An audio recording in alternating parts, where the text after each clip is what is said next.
Restore civility, damn it. Ever notice how nasty Joe Biden can be? We saw it all through the campaign when he said what a nice guy he is and how he's going to make everything normal again. Yet he'd blow his stack, yelling at that guy in the factory, yelling at reporters. He did it today. And this was, I think, a slam against the people of Mississippi and Texas. He had just been asked about the lifting of certain onerous COVID restrictions in those states. He took a word right out of the 5th grade. The last thing we need is the Neanderthal thinking that in the meantime everything's fine, take off your mask, forget it. It still matters. Neanderthal thinking, did you catch that? Neanderthal thinking. You know, I've seen some, if you want to call them Neanderthals, Joe, okay, I'm going to return the favor. I've seen plenty of Neanderthal thinking when it comes to COVID with your family. This is back in November. Look at that. All those people came from all over the country.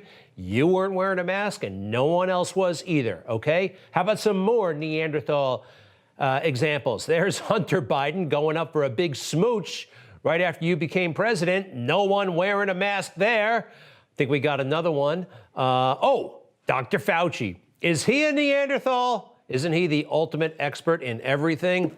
Look at him pulling that mask down at the ball game that was honoring Dr. Fauci, strangely enough. Look, they're all phony, especially Joe Biden. You did hear all the time, though, that, if only Donald Trump wouldn't tweet so much, if only he would be more civil. We heard that time and time again from Democrats and Republicans. They didn't mean it, but they kept saying it. My God, we've got to have a real moment of talking and kind of going back, return respect to politics. We need to just have conversations, and I'm going to say this to my colleagues on my side and the other side of the aisle. Let's talk to each other as grown-ups again. Talk to each other as grown-ups again.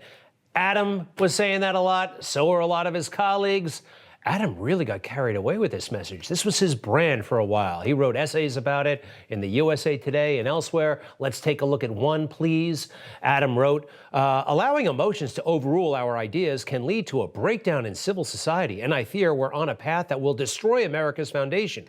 The best gift we can give the next generation is to restore the civility our society so desperately needs. All right, well, you remember that Donald Trump gave a big speech at CPAC. I thought it was great. If you're watching this show, you probably thought it was great. What did Adam think about that? The guy who says we must restore civility for the sake of our children.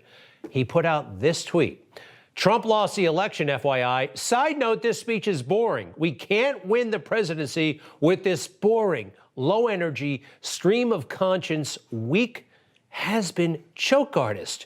Just my 2 cents. How about that? What a total, complete phony. Just like his political mentor, it seems, Joe Biden. They can't be trusted in the big things and in the small things. And right now, they're very, very busy on Capitol Hill trying to convince us and themselves that what happened on January 6th was the worst thing that happened in this country since September 11th. Now, you know and I know what happened all summer long, huh? Hundreds and hundreds of riots all across the country. Let's take a look. I think we got the numbers, the breakdown.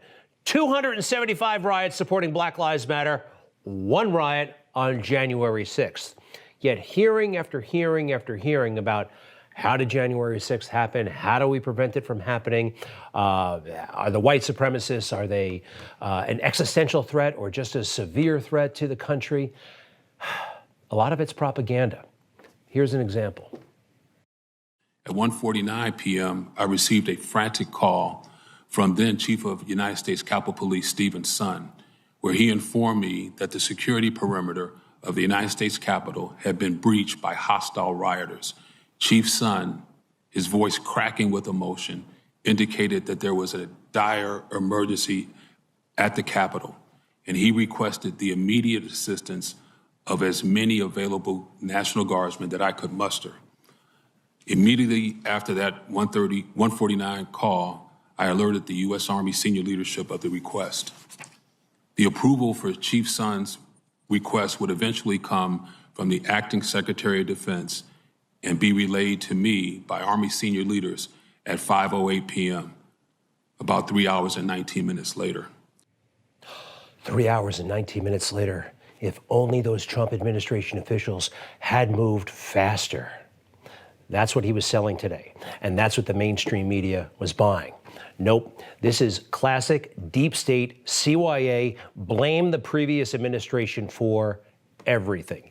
That's what's happening here. Now, there were restrictions involved in bringing in the National Guard to Washington, D.C., downtown. Yeah, Mayor of D.C. was talking about that. But why were there restrictions? And maybe some of them were new. Why? Senator Hawley actually brought this up. It was brilliant. What is your understanding for why those restrictions were put in place? Well, Senator, it was never really explained to me. So I'm a major general. I don't question the people above me. The Secretary of the Army is the Secretary of the Army. Secretary of Defense is the Secretary of Defense. So all I know is that it was, I had restrictions that were unusual to me. I hadn't had them in the past. Oh, above my pay grade. That old excuse. I had no idea. Very strange. I didn't ask any questions because I'm just a two-star general. How would I know? Classic stuff. I saw this in the military all the time. So, newsflash, and you probably already know this. After troops were brought to Washington, D.C. to quell the Black Lives Matter situation and Antifa situation over the summer, do you remember what happened? Do you remember the outcry? Here are some of the headlines. These were nasty headlines. What I saw was just absolutely wrong. National Guardsmen struggle with their role in controlling the protests. The armed forces shouldn't have to save us from the president's constitutional abuses. It goes on. National Guard officer calls treatment of Lafayette Square protesters deeply disturbing. The administration was hammered for bringing in the troops during the summer. So the new Secretary of Defense did have some restrictions, but they glossed over all of that today. Senator Hawley was sure to point it out. But again, the narrative that they're selling, the deep state is selling, is this is all Trump's fault. Fortunately, there are some great lawmakers down there. There really are some great statesmen who know when it's BS. Senator Rand Paul, Republican of Kentucky, is turning out to be one of my very favorites.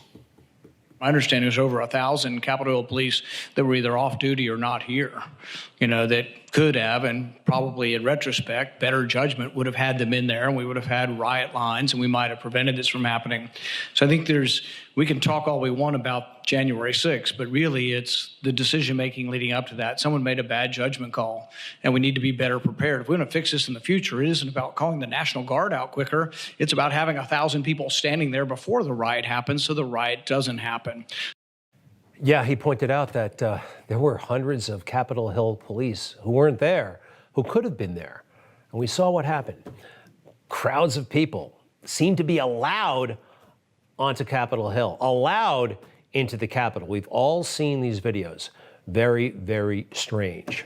All right, back to restoring civility. If Joe Biden really wanted to restore civility, he might say something about canceling cancel culture.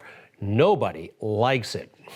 There are like 6 weirdos in Brooklyn running the whole thing, I think, because I know Democrats, some liberal Democrats, who are really scared of cancel culture.